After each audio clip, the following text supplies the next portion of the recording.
Je vous montre deux méthodes pour faire des panoramiques. Donc, je suis dans Lightroom. Je suis allée sur chacune de mes images, développer chacune des images. Et ensuite, je vais aller les sélectionner. La première méthode, c'est pour faire un panoramique à l'aide de Lightroom.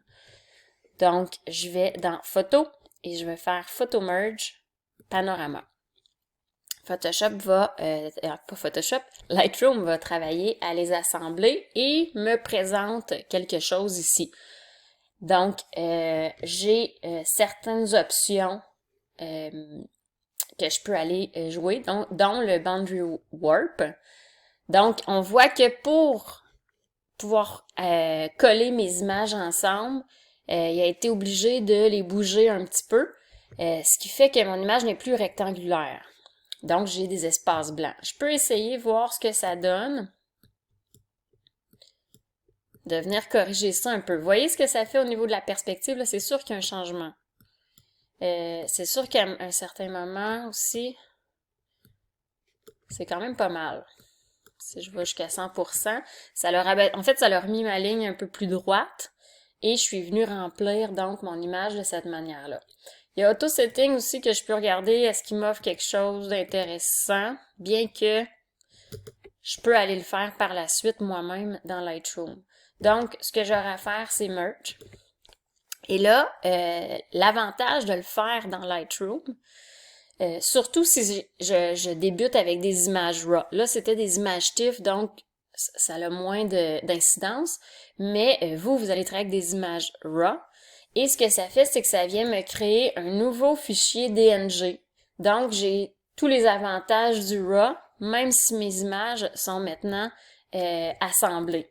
Et là, je pourrais, par exemple, venir continuer ma correction au besoin si je trouve qu'il manque de contraste, que je veux baisser un peu les highlights. Donc, je peux continuer à développer mon image comme ça. L'autre méthode est avec Photoshop. Donc, je reviens à sélectionner mes 5 images. Je retourne dans Photo, mais au lieu d'aller dans Photo Merge, je vais aller dans Edit In et je vais aller dans Merge to Panorama in Photoshop. Je clique et là, il va m'ouvrir mes 5 images dans Photoshop, me les mettre dans des layers séparés et lui-même m'ajouter des masques pour me les assembler.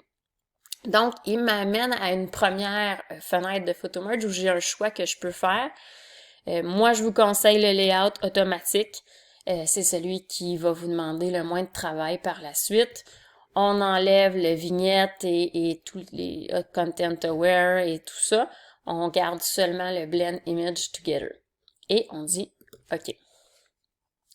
On va maintenant laisser Photoshop faire le travail de l'assemblage des 5 images.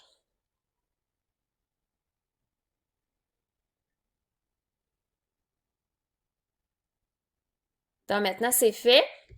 Vous voyez que j'ai mes 5 layers avec les masques qui font que l'image a fusionné ensemble. J'ai encore mon problème donc d'espace autour.